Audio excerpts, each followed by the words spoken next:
we don't want to do today. We have a lot to do, so I'm going to jump right in. I sent this to you yesterday evening when I got home with my kids. It should be in your inbox. If you please go ahead and open that up. It's our workshop for today. It's got the date on it. It should be near the top of your inbox, I imagine. As you're doing that, what we're going to do, this is the first real workshop I think we've done. We've kind of done it before, but this will comprise a huge chunk of the first half of class today. Because of that, I want to give you kind of the standard rundown I like to give for workshop. Number one, this is classmates' work, so of course, first we have to be respectful. I don't see a problem with that, but sometimes you guys surprise me, so I want to say that up front. Be respectful, okay? Now, number two, I don't ever just bring you a steaming pile of dog shit. I will never bring something to you just so we can like rag on it for half an hour. Like, that doesn't really help us much. There are some things here we need to address, could be better, sure, and we'll talk about those. But I also think there are some things in this draft they do a pretty good job of. We'll talk about those too. The whole point is for all of us to get a little bit better. Hopefully by the end of this have a better idea of what it is I'm asking of you, what your stuff should look like, and we're going to do that up here. The last thing I'll say, if at any point you see your draft up here, tends to make people nervous, I get that. However, I take names off of everything, so if you ever see your stuff up here and you're like, oh no, if you don't tell anybody, no one will know. Cool. All right. To begin with, I'm going to leave it this size. I think that just helps everybody, which means I can't really scroll for you. So if you would, we're going to go through paragraph by paragraph, kind of. I want you to read, I've numbered them, I want you to read the first 2 paragraphs right now. And then we're going to talk about it. It won't take you 5 minutes. So go ahead and do that, and we'll talk about it.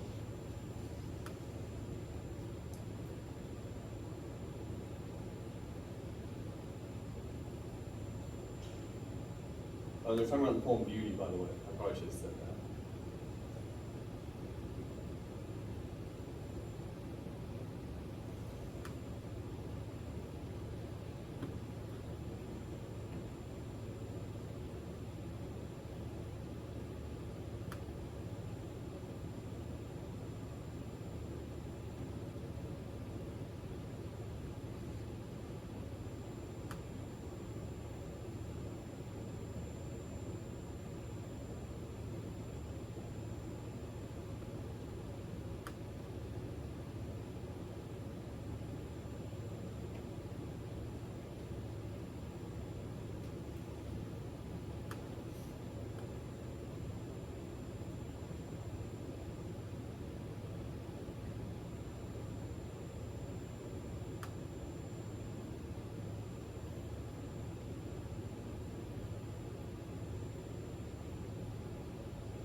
Is everybody about good? All right. Let's take it back to the very first paragraph. To the best of our ability, what I want to do is try to identify the 3 I's that we talked about the other day. Does anyone happen to remember what those were? The 3 parts of a body paragraph. That's what all these are, by the way. These are body paragraphs. And you don't have to know the 3 I's necessarily unless that helps you, but what do you need when you build a body paragraph? To identify what the speaker is talking about. You need to identify what you're talking about.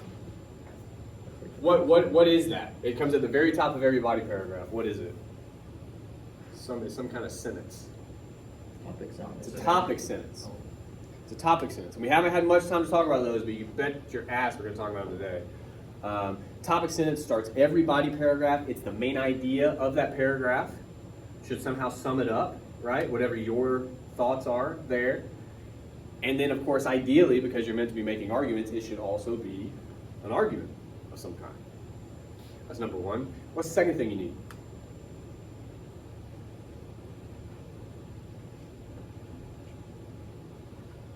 To illustrate, Good. How do you do that? With what? like examples. Evidence. Good. Examples is one way to think about it. I just realized this was open, sorry. I always get annoyed if like anyone's in the hallway or something. It's an example. That's kind of a way to think about it. I think it's better to say evidence because example, and we'll probably talk about this today too. Sometimes you guys have a tendency to simply point at a thing and go, "See," when in fact I don't. Right? The third part, I'll go ahead and give it to you, is analysis. That's where you explain to me, right, how that evidence proves whatever argument it is you're after. And sometimes I worry if you think of it as an example rather than evidence, you kind of take for granted that I know what you're talking about or I know what you're thinking when I don't, right? So topic sentence, evidence, analysis. First paragraph, we're going to work our way through. Do we have a topic sentence as of right now? No. No. And you know that pretty easily. How? What's up? We jump straight into the quote. To the evidence. We start with evidence, right? Which in this case is a quotation. Sure. It's a pretty good quotation. It's a little long. And again, we might address that here in a minute. But it's got some stuff we can dig into, which not always the case. So that's pretty good. There's one small problem with the quotation, other than the fact that it's long. You might happen to know what that is?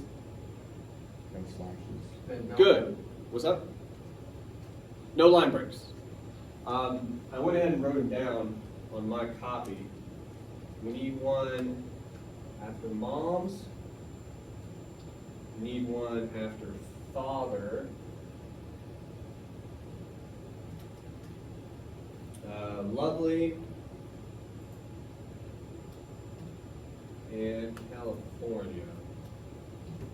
Is that it? Yes. Okay. Now again, those don't always matter, but they could. And you're also supposed to do it. So we've marked the line breaks here. I meant to mention this before. For beauty and for body and soul, I'm not actually going to make you give me the line numbers. I should have said that. This poor guy had to count. I know. I feel bad. I feel a little bit bad about that. I mean, it only take probably 5 or 10 minutes, but I've done it. It sucks. And the period should be outside the parenthetical. Other than that, we're doing great. No, aren't you supposed to have the writer's name, Fairchild? You can, and when in doubt, you should. Oh. But the rule actually is, to get super in the weeds for just a second, if you know whatever text it is you're talking about, like if it's clear that we're talking about Fairchild here, that we're quoting him here, you don't have to. So we don't have to quote him because all three of our things are going to be with Fairchild. It's pretty clear. Okay. But the thing I always tell people, because sometimes it can get a little gray, if you're never not sure, no one's going to fault you for putting his name there. Go ahead and do it. Go ahead and do it.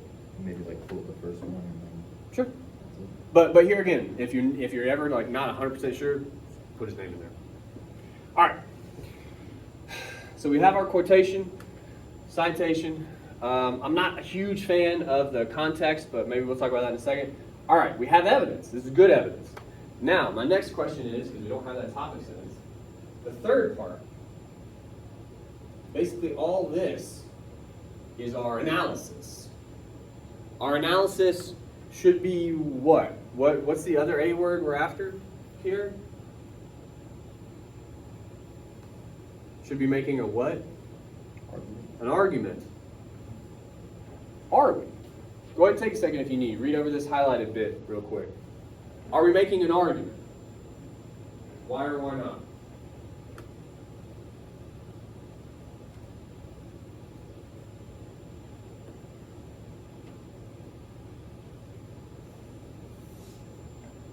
No, I I don't think so. You don't think so? Why not? I think he's stating facts, Yeah, or he's talking about his opinion of life. Point us to where you're thinking some of that. Well, he clearly states what I think the speaker is trying to convey. Yeah, that's hedging language. And during an argument, you're not gonna say, I think. Well, and then he gets offended by the word lovely. It's just kind of easily there because it's almost exactly what's written. Seems like it's just Okay. Seems like it's Well- just lifted. all right, so I think what we've hit upon, these are arguments, but they're very banal. Like, it's not completely surface level, but it's only like knee deep. So like it's very, the difference between observation and a banal claim is very slight in most cases, right? So it's a problem. It's a problem. We have arguments, but they're not super in depth, they're not super developed. They're basically observations. Now that said though, and I like doing it this way because you guys have pointed out to us, and this is in your inbox by the way, you guys have pointed out to us the way I would describe it is almost like footholds into an argument. We have a start. We are clearly interested in what aspects of the quotation.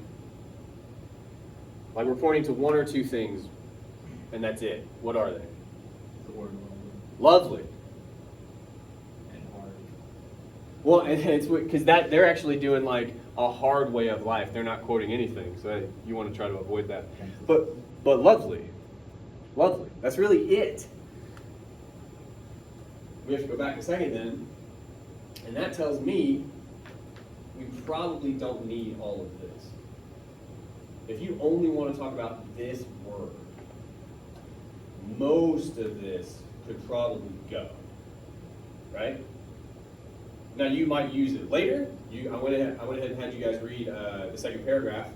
Seems like they want to talk about more of the quotation, but it seems like maybe they do it in that one instead, right? Because here we're just talking about lovely. Anyway, what are we trying to say about it? I'm going to give it some space. We're going to do a little bit of thinking. They're saying, yeah, let's get rid of what I think he's trying to convey here. Just tell us. We know that you're thinking it because you wrote it. The fact that the father is so accustomed to living a hard way of life means that he gets incredibly offended by the word lovely. All right. One of the big reasons I'm going to tell you to never do this. There's two reasons, but only one we're interested in right now. It gets in your way. This is shorthand. This is you taking like a big idea that you have and going, ugh, hard. That's what it is. That's a problem because this is an opportunity. This is where you can explain to me what you think this guy's life is. Yes, hard is a way to sum it up, but there's that could mean all kinds of things, right? Let's get specific. So we know a good bit about the speaker's father from the poem, right? This student feels like his life is kind of hard. Why? In what way do you guys think? Could we define that better? What's hard about it?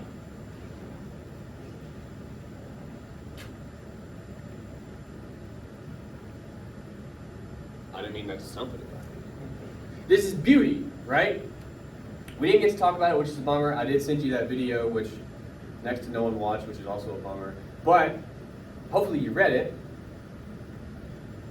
Speaker's father. And hey, double trouble, if you didn't read the poem, the speaker's father is a lot like every other guy we've read about these past couple weeks. So like you can probably guess. How's his life hard? Do you think?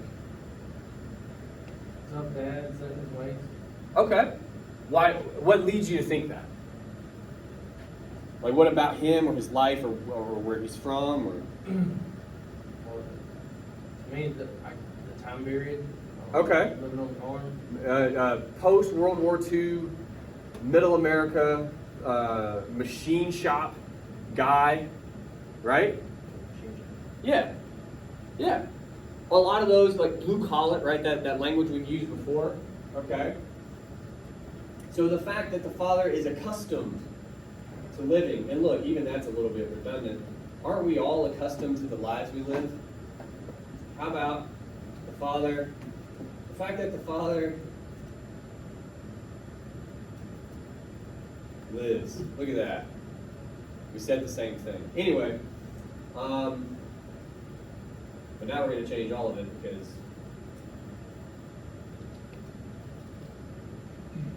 machine shop in post World War II. Kansas, it is in this one, I think. Yes. Means he gets incredibly offended by the word lovely. Now what we have done, and I like to say this a lot, and I apologize, but we have forced ourselves to answer a question that we've just implied, right? We have just said, because this is true, and it is, that is a fact. This is not an argument. He does live here and works here. That's just true. But because of that, we are saying this happens. This is also a fact, but we have made an argument here. Now we have to explain it. Why? Because does this happen? Why do you think that is? That's harder, but that's what we want. And we can pause for a second. I'll let you guys think while we think about this other thing. He does get offended. That is the word. I mentioned this in the video that most of you didn't watch. When we talk about this poem in class, I like to put it this way. Do not say this next thing out loud, but think of a word in your head that if I said it right now, you would at least consider getting up and leaving the room. Whatever that word is, right? Keep it here. That's offensive to you, right? And it's different for everybody. But what is it to be offended by a thing like that, right? Like, what does it mean to you? Why does it offend you, right? What do you think that is? Whatever that word or phrase is, why does it offend you in particular, do you think? It's an emotional response to something. Yeah. But Maybe why? you have Like what? history, maybe you have history over it. Maybe Okay. Like in what way? study about it. Heard another argument from someone else you didn't like. Yeah. But there's different Personally ways. affected your life. It personally affects you? Why? I'm agreeing with all this, but we got to get to that why. I think it's going to help us here. Because what you guys are starting to say, I think applies here, right? What does it mean to offend someone?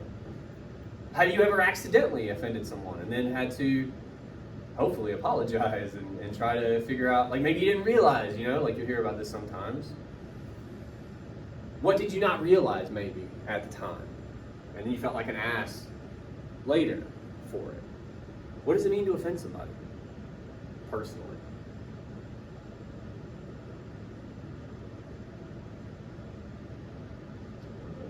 Why do people find things offensive?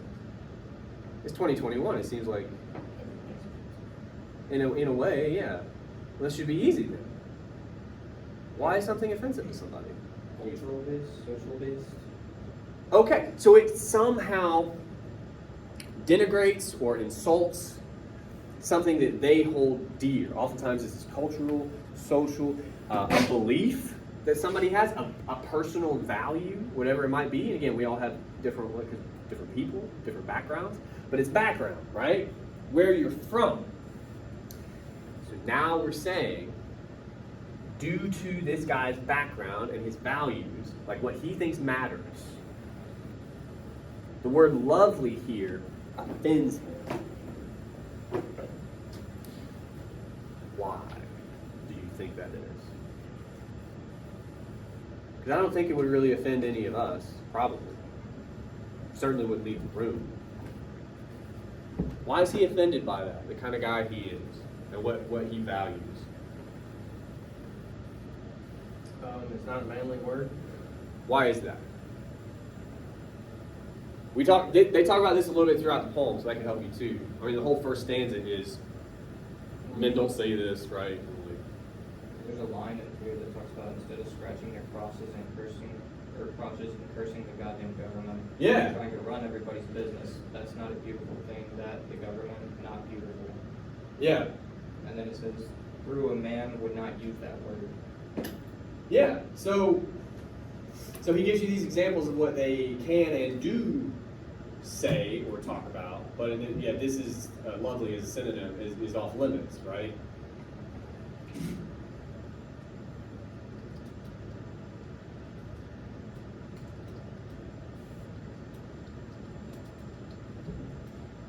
Allowed to discuss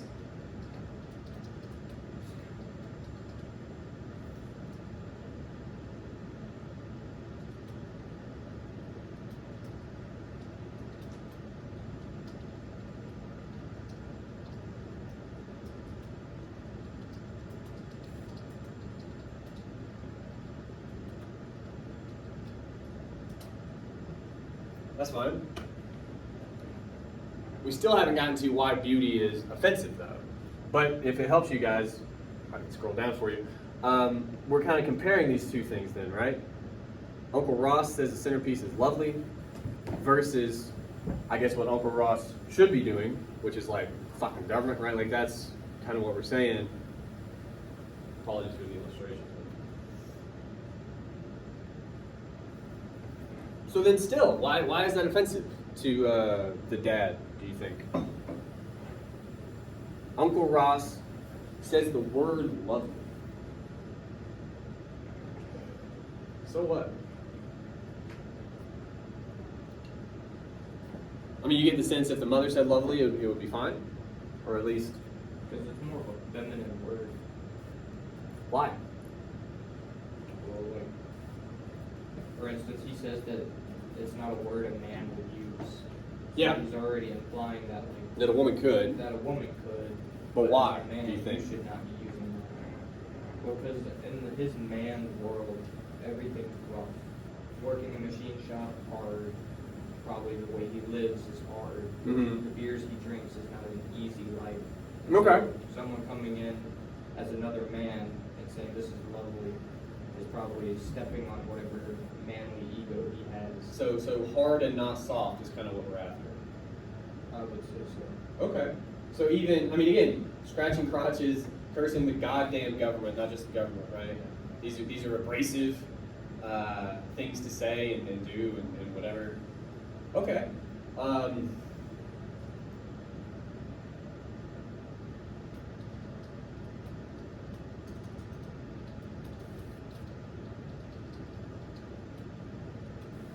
Jesus. I don't know if you've ever tried to type at your hips. It's very difficult. I hate this. I hate it. Alright. Is one characterized by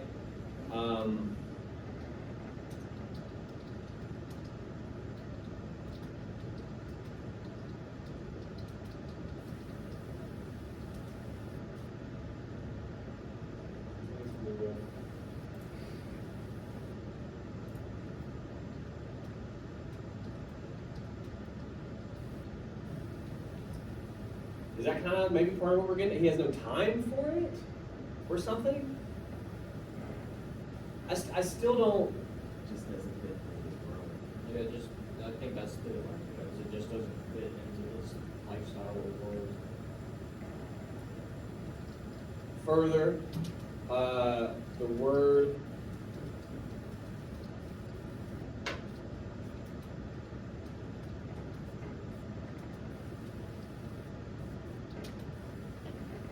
so why does he leave? I think we're getting kind of close. Can't handle his used and challenged. What do you mean by that? Like he's this rough man, and to see another man using feminine language, it might just be like flashing in his world. Like this isn't right. That's not right. I can't be here anymore. He can't. He's. Please correct me if I'm putting words in your mouth. But so you're saying he's somehow like threatened by a guy who can use that language? Pretty much. Okay. And by illustrating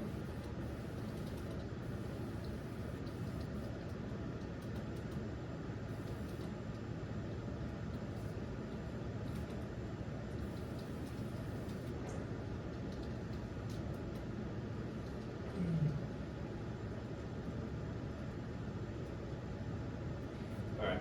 One thing we gotta do real quick. We gotta delete this. I don't care about other people. I care about your thoughts and the poem. So we got rid of that. He threatens the father by what? We gotta finish that off a little bit.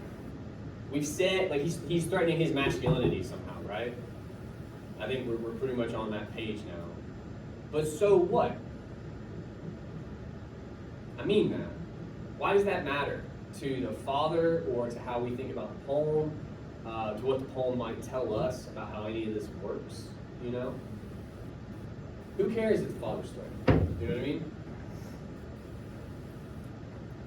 It's because it's in his house. Why does that matter? Well, no, look, I'll put it to you this way. If we are saying, and I think you guys are right, that Uncle Ross offends the father because by doing that, he's threatening his masculinity, he's kind of showing him maybe there's other ways to do it or whatever, right? What we got to figure out is why do we care about the father's masculinity? Because we might not. And if we don't, then this paragraph is going nowhere. But I think we do. I hope we do. This is kind of the whole tenor of the class. Why do we care about the father's like sense of his own masculinity here? Is it more than just that, I guess is what I would say. Is this an example of masculinity on the speaker's child? It is. And we can certainly talk about that at some point. I don't know if we're talking about that here. Because we're just talking about the father. We could get to the speaker later. But I think it can be important to us because of the father too, like just on his own. What's the father's sense of his own masculinity here, do you think? Or not, or just throughout the poem? What is it for him, or a guy like him? We've talked about this before, actually. He gets up and leaves the room, right? That's powerful. He's a part of who he is, and it's, Okay. Again, the time period is he has a work ethic, he has a lifestyle. It's his masculinity. It's who he is. So much of it is defined by that masculinity, right?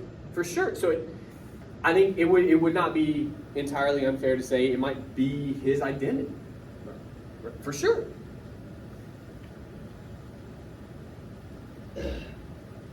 Uncle Ross threatens the father by undermining his very identity. This is made clear by what? I'm gonna have you guys help me a little bit. I think we've already proven that he's threatening his identity, but we need to double down here. How can we, if the reader's not sure at this point, say he's definitely affected the father strongly? I think we can do that pretty easily. Made clear by the actions of the father when he leaves the room. Good. This is made clear by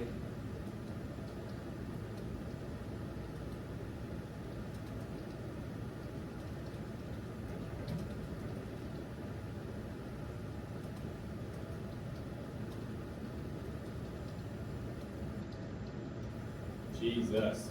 Google's not gonna, okay. He takes his language seriously. I'm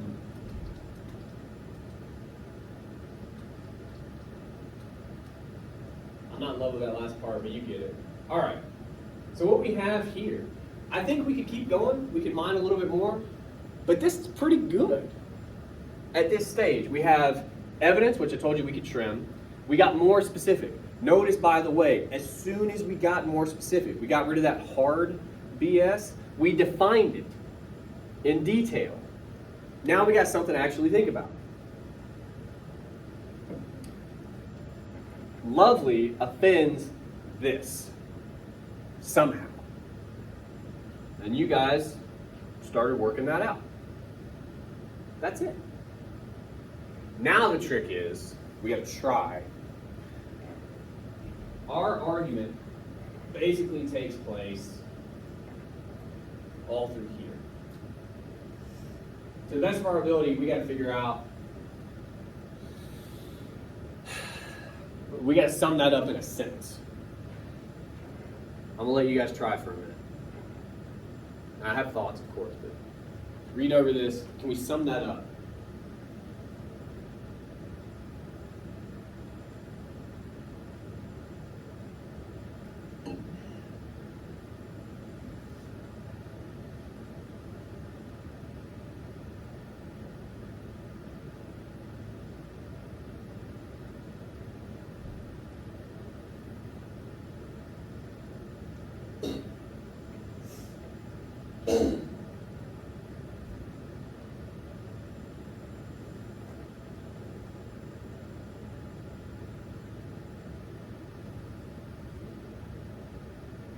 What things are we focused on here?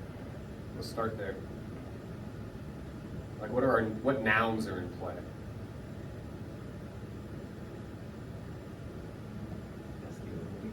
Masculinity would be one. What else?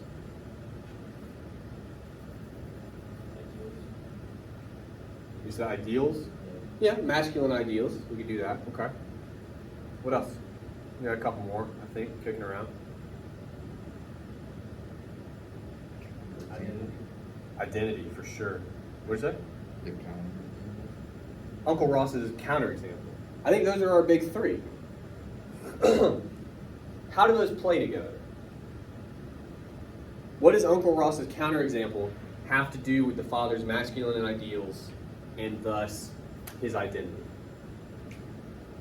I think we can make those talk in a sentence.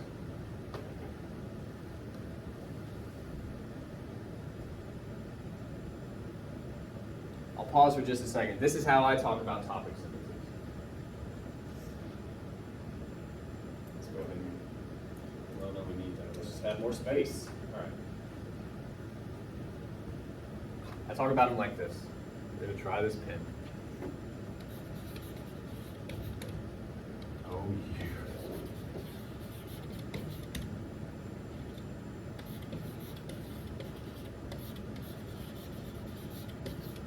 Okay. Topic sentence. The good news is it works just like any other sentence. You need a subject, and you need that subject to be doing something. The shortest sentence in the English Bible, Jesus wept.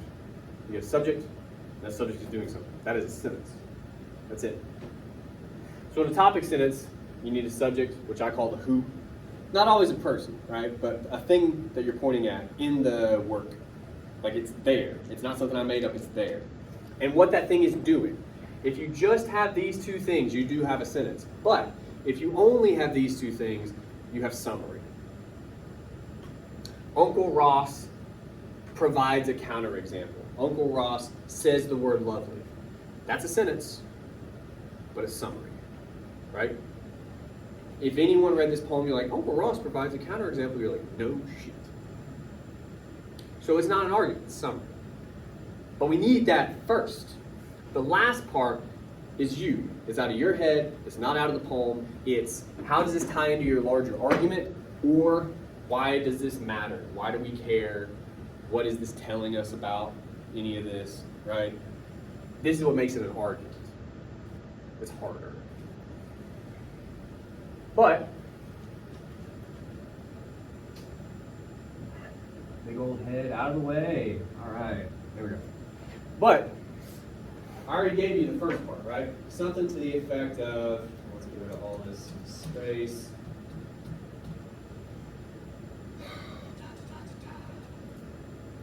What did I say? Something like, Uncle Ross, forgot how to spell. There you go.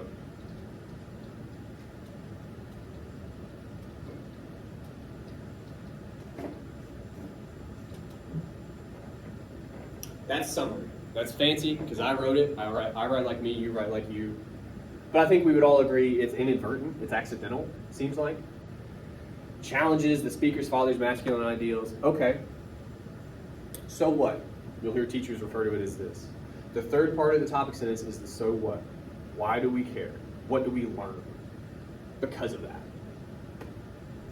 What do we learn? Because Uncle Ross challenges these masculine ideals, what are we going to argue? What can we prove because of that? I learned that you pissed off your father. We do. But that's not much of an argument. We know that. We just talked about this. A manly lifestyle is not meant to be going through people. Maybe. That's actually a different argument from what we were making, but that's possible as well. What did we talk about? What are our three players? We said them a couple minutes ago. Identity. We've left out identity. We have the counterexample. We have the masculine ideals. We haven't talked about identity. That's what we arrived at. So because this happens, what does that have to do? Hi, Anna. What does it have to do with identity? Here. Challenges his own identity inside his own house. So if we're saying, just to be clear, Uncle Ross challenges his masculine ideals, thus he challenges his identity.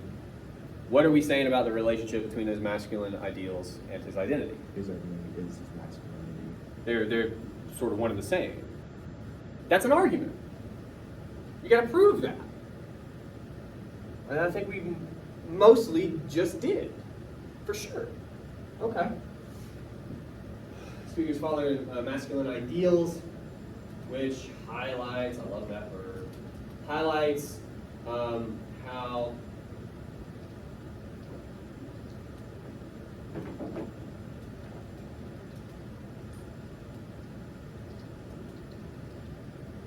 something like that.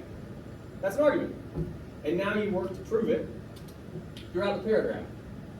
For time's sake, by the way, we're not going to look at all these, which is good. This means we're actually doing good work. But because of that, I want to focus on one more thing that we can fix here. What you do not ever need to do, for me, is sell me on the poem. So there's a section of lines that's hard not to notice. You don't have to tell me that. I assigned the poem because I like it. Like, don't worry about it, okay? We need context. I need to know what's going on around this quotation in the poem, right? So like, if you approached a friend and you're like, oh man, these lines are really cool in this poem, you would never do that. But if you did, and you just gave them the lines, your friend would go, what? Like, what information do we need to understand what we're about to read from the poem itself? One time my Uncle Ross from California called my mom's Sunday dinner centerpiece lovely. Let me just jump in. Where are we in the poem? What's going on? You could use your memory. I mean, it doesn't have to get too complicated. This is in the first stanza. The speaker's telling us different things. How do we arrive at this story here? There in that first stanza.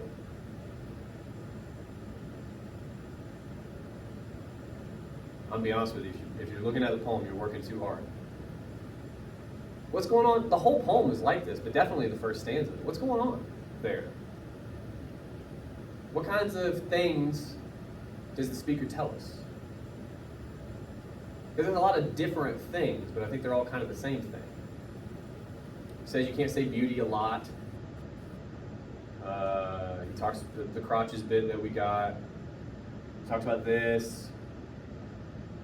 He talks about hearing two grown men discuss beauty on the radio, right? And assuming that they're homosexuals. So that would be a natural thing to assume, which is a hell of a line. What is all that? What's he doing in that first stanza? What are those little moments?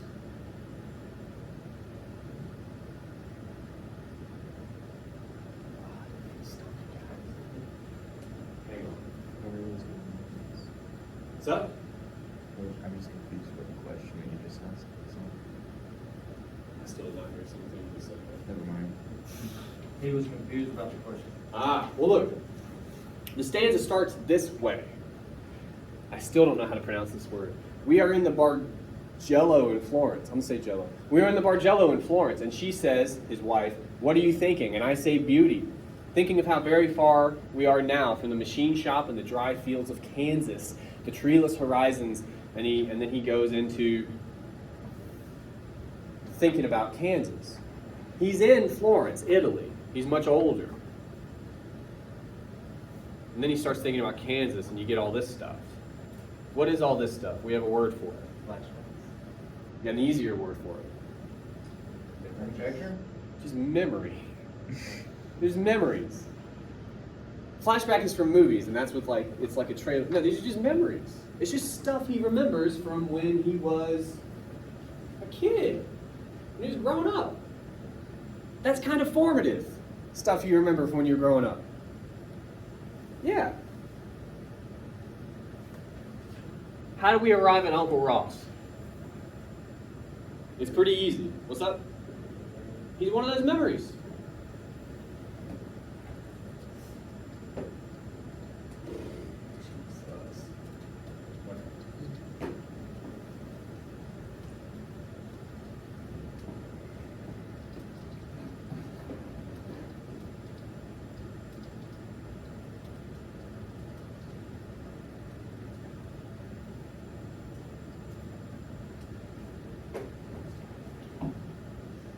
Is that easy?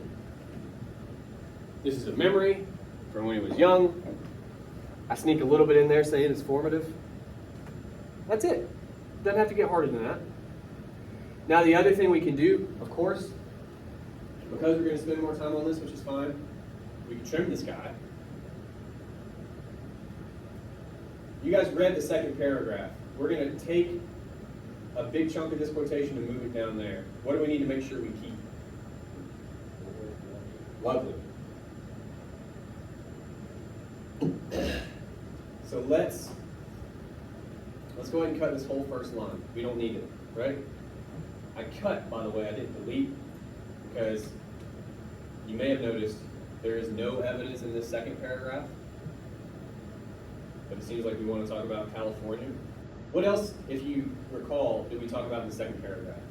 Not just California, but what else?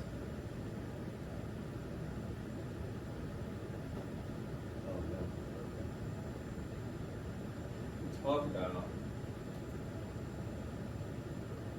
tablets.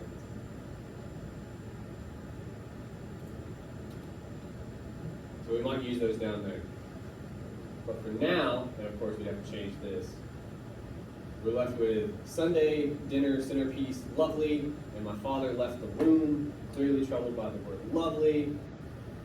Oh yeah, we need to take that down. We'll leave that here. And we may not use all of this in the next paragraph either, okay? But one thing I want you to realize is whatever you quote, you don't really know what you're going to talk about until you talk about it. And a lot of the time you find out, oh, I was actually focused on, just one word, as it turns out, something like that. The other thing I want to point out to you real quick, as best you can, you only want to quote when necessary. What that means, I keep saying you quote for language. The language you're quoting for is stuff that is impossible to paraphrase. What does it mean to paraphrase? In your own words, right? You can do that with anything.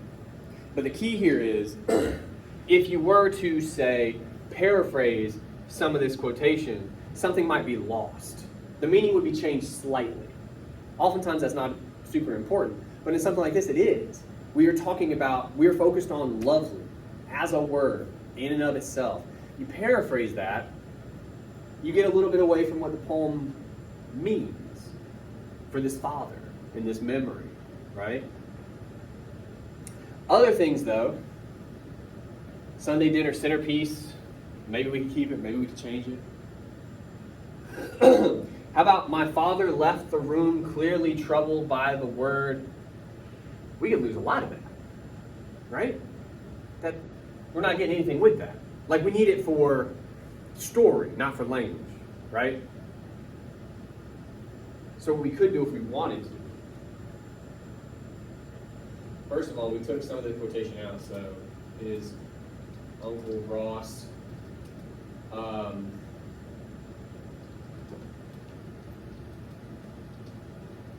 That's good enough. Oh God, well, we gotta fix this more. But anyway,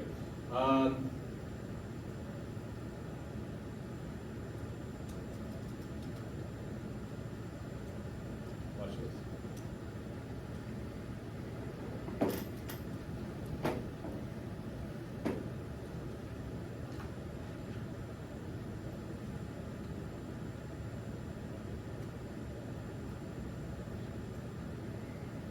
That easy.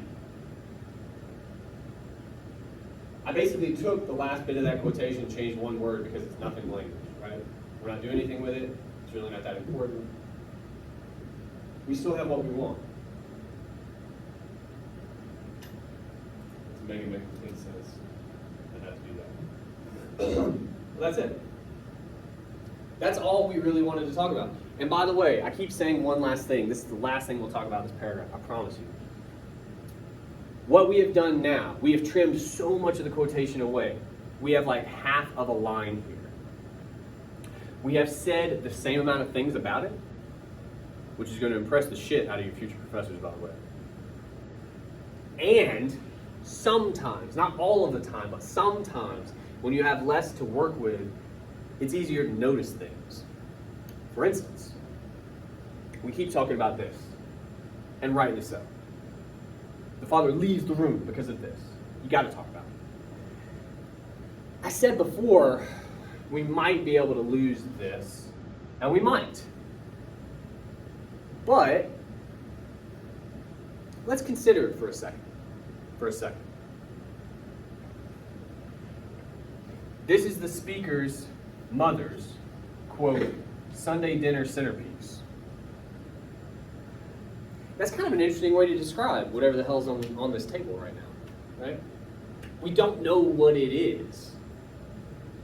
What do we know about it? That's his mother's. Yes. And what else? That's his centerpiece. For what? Dinner. When? Sundays. Only on Sundays. Only on Sundays. It's for a momentous kind of occasion. That's kind of special, isn't it? You guys all have your special centerpieces, right? That you bring out? Look at those. No. At least in most cases, no. So, if we wanted to talk about it, and we don't, but it's at least worth considering for a second. If we wanted to talk about it, what might it mean? What might it connote that he doesn't just call it lovely, but we're here for Sunday dinner? This is the superlative Sunday dinner centerpiece. So what? He meant a lot to the mother. Why? She put time and effort into it, bought it, made it, whatever it was. Yeah. It was meant for that one particular day. And it tells you something about the dinner itself, right? It's very special. Good. I'm not going to type that yet, but we can remember. I think we can hang on to that. So this dinner, it's just Sunday dinner, but even that, like even calling it Sunday, that means it's not Monday or Tuesday dinner. Like this is one day a week, perhaps. It's pretty special. Okay. Might we argue that could tie it all into our real argument about the father and his identity and his masculine ideals? Yeah. To do this at Sunday dinner. How so? Well, the centerpiece is something for the mother, basically, and if the uncle is praising it, then that's not like masculine at all. That's like hardcore feminine because it is a feminine object. artifact, yeah, object. Like it's a marker of her femininity on the table that they all expect, even, right? Or something. Is that fair?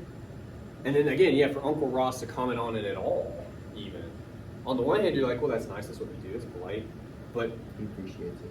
Yeah, but to appreciate it means he appreciates the feminine, right? Well, now we got all kinds of shit we can talk about. No, we didn't bring up Sunday is God's day. It's also There a is day a, off. I wonder about that. Like, there's not a ton of religion in any of these, so it's kind of, it is there. It's absolutely there. But yeah, I'm on the fence about what to do with that, just because it's not like overt at all. You know, Sundays are also big for like family days. If it was a it's an off day. right. It's at least that. But I know a lot of families get together on like Sundays to at least No, have for sure. brunch or lunch together. For sure. No, okay, so you guys went from like fight me a little bit to like warp speeds. We're gonna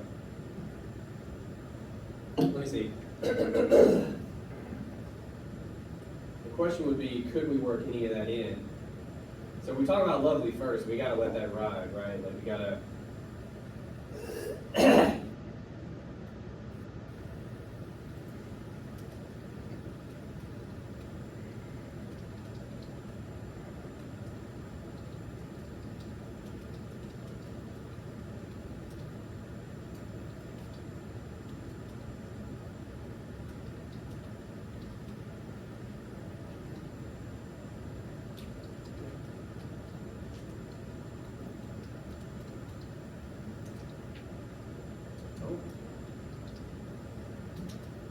Um,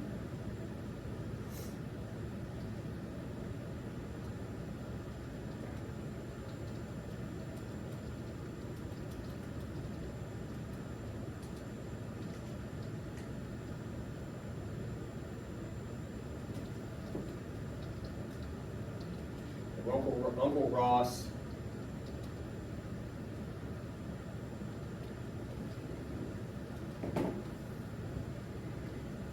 Thus further, what? What does this have to do with those masculine ideals, or the father, or the fact that he appreciates, like he uses, for the father, he uses this very feminine word to talk about this very feminine thing on a family day, on a day when they're all together.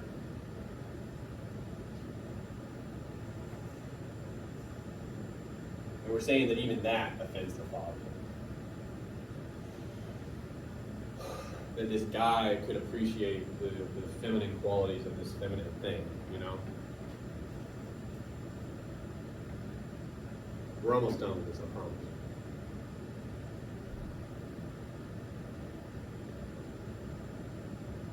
What does that do to the dad's like masculinity or his sense of it, or Insults. why? I think it does, but why? That why or that how, by the way, that's argument. Always got to do that. The father could be the one bringing the money for such centerpieces.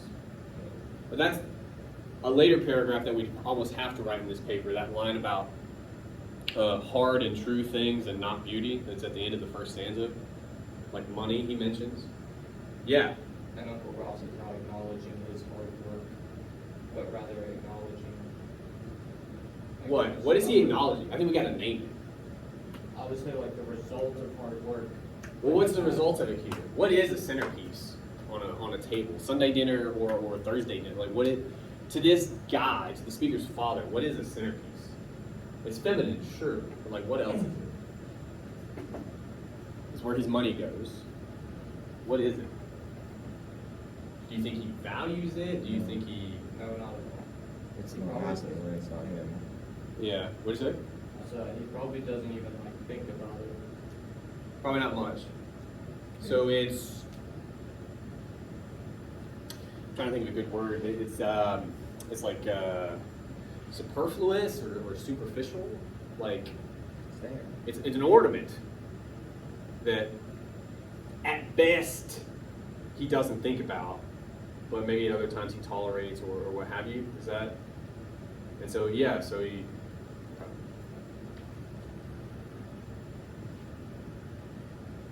Maybe a better word here then.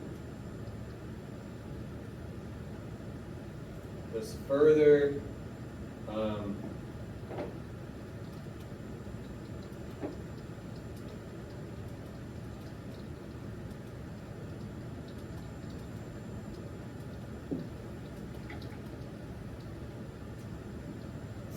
bring it home real quick and tie it back into the topics.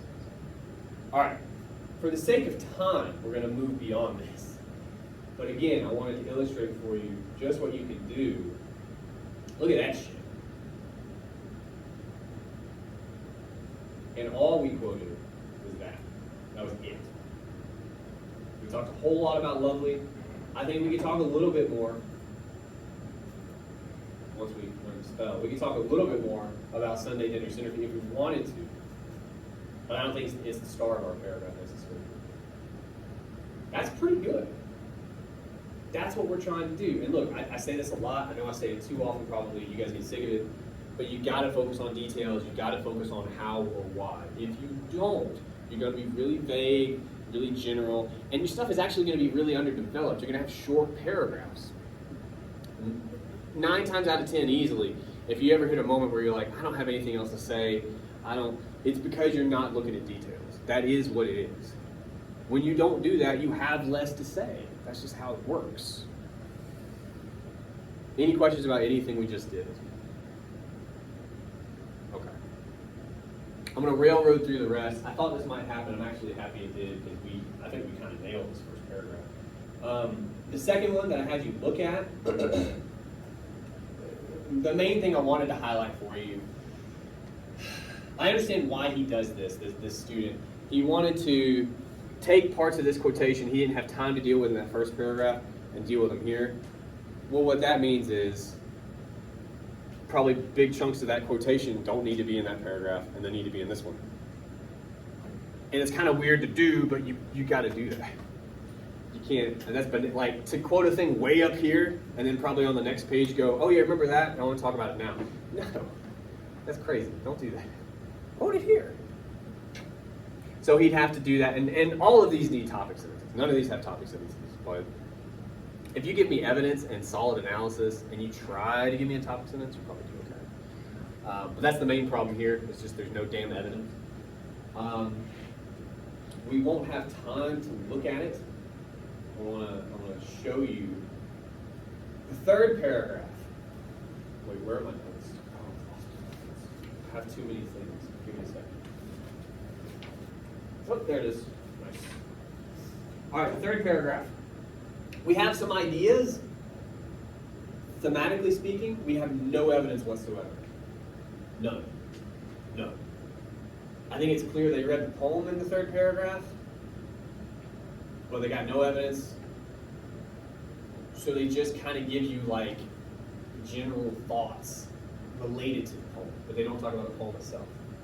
Remember I told you last time and the time before, if you're not focused on the text, you're not going to actually talk to me about it. That's what happens in the third paragraph. So I'm not saying they would have to delete that paragraph necessarily, but they would have to rework it pretty hardcore. And the first thing they would have to do is find some lines. They got to find lines. Without that, I would leave it.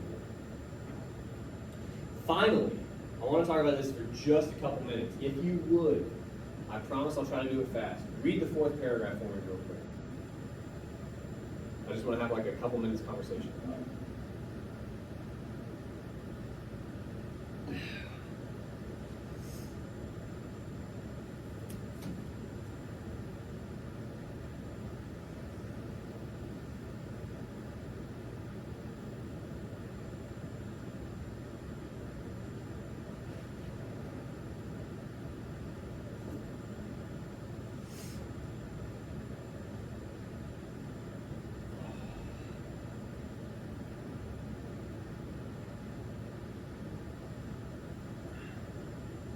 Are you okay up there? Yeah, it's got that back.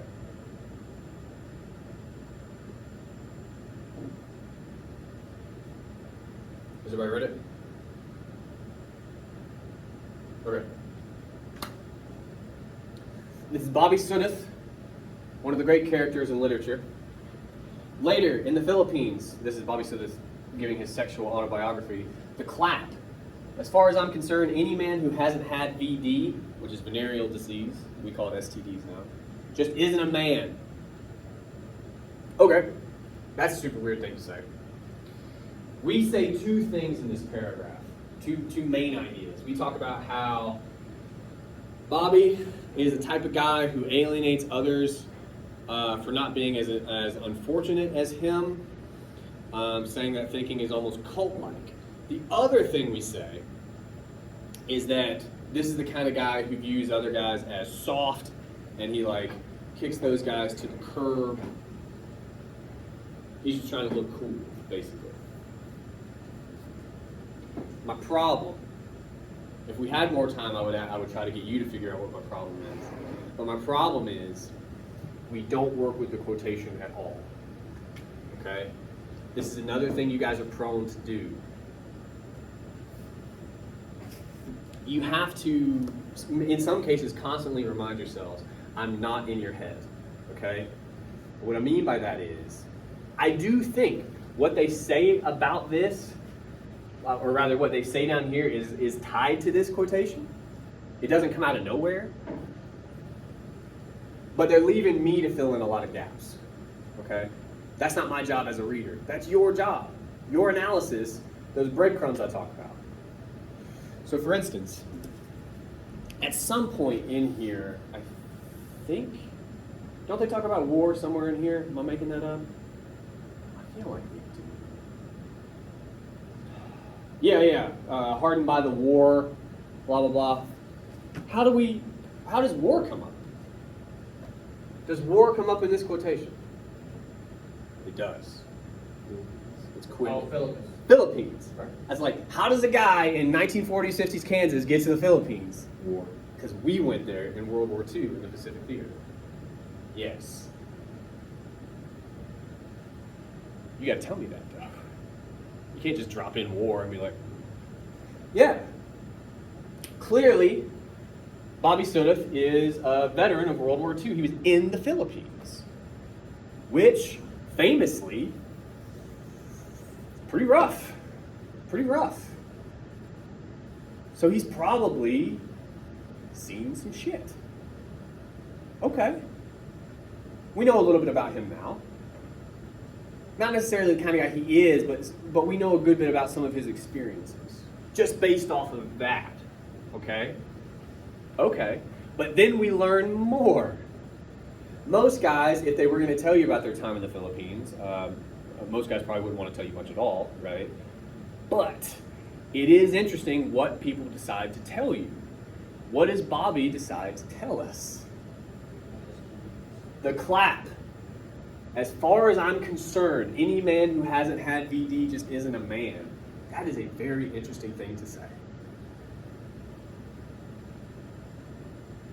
What do we learn about Bobby here? And it's kind of buried in here, but again, they're not taking on the quotation itself.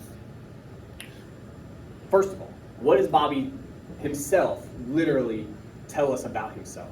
That he was in the Philippines and what? He fucked. That's what he's telling us. That is what he's telling us. Now he goes about it his own special way. What is the implication if you end up with VD after like coming home from a place, you end up with an STD? What's kind of the assumption about what you did while you were there? Not just that you fucked, but you did what? Oh, prostitute or you remember? You did it a lot. Okay. And with all kinds of folks. Right? I mean, it's not to say this doesn't happen, but usually if you're like, one or two partners and you're just kind of like very, tends to, but he's saying, no, I got VD, I was out there just, right? That's what he's saying. That's what he's saying. He's not just saying, I got an STD. He's saying, I was profligate. I was out there getting it. That's what he's saying. Now, first of all, you would have to tell me that. Not quite in those terms. Be a little less colorful, but you could have fun with it. But now we can deal with the fact that he is saying that. Why? Why does he want us to know that? Do you think? It's part of his definition of a man. Okay. And he wants to show that he qualifies as a man. How so? We got to do how and why.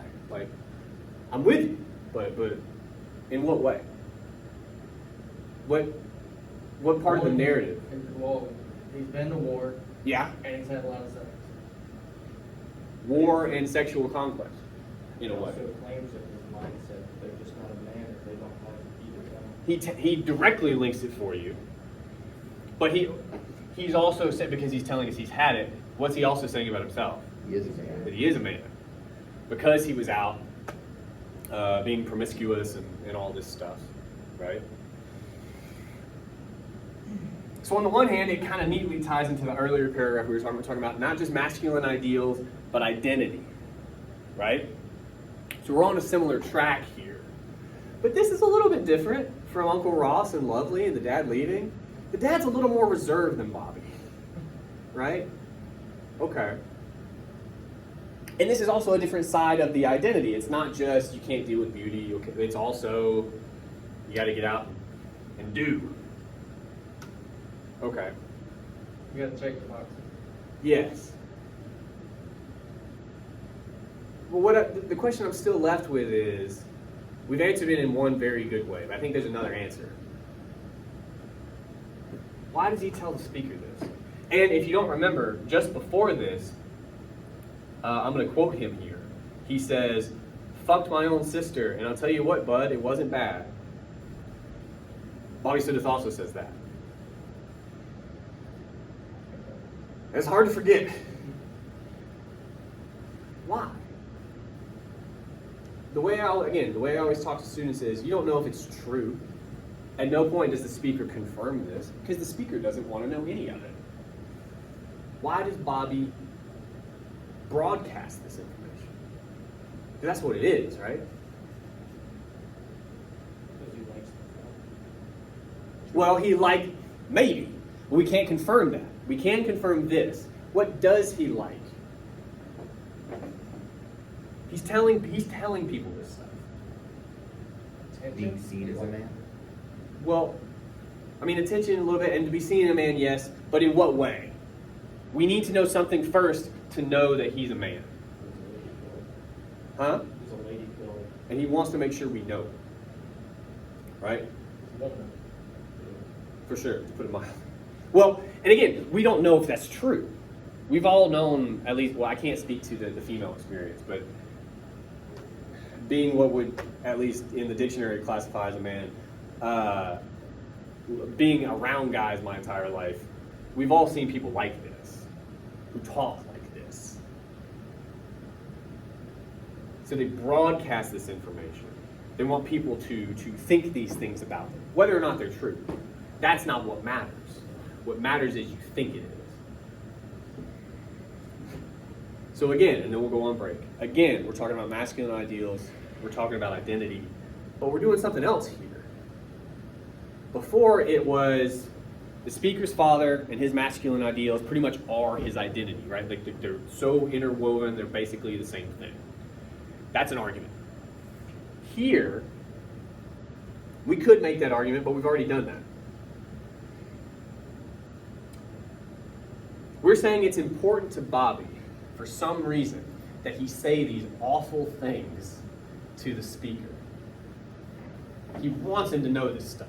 Whether it's true or not, we never find that out. We don't know. It doesn't matter. What matters is he says it. Why? Why does Bobby say these things to the speaker, and you could assume to everybody he runs into, basically? Why? What's that got to do with his masculinity? With It's boosting. how so? So in his mindset, being a lady killer or womanizer is like the capital N for man. Well, but what's that got to do with telling other people? Well, so if he's telling other people, then he's just reassuring himself. How? I'm with you, but we all how? So It's not. It's you're right there. Like how? What does telling other people have to do with it? he's like letting them know that he's a man. And Or that he what is- does that do for him? It's just boosting his manliness. So are we saying that, at least in the context of a guy like Bobby,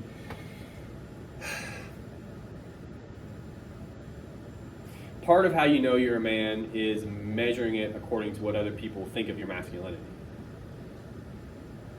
And now we're back to body and soul, right? That being a man in the eyes of their fathers and everyone else, right? Like it's that public masculinity or something. In his own special way, I think that's what Bobby is doing here. You're like, why would anyone say that to anyone? Because he wants him to know. You could argue he needs him to know so that he can say, there's one more guy that thinks I'm fucking sex crazed, right? Like that. Yeah. That's the argument here.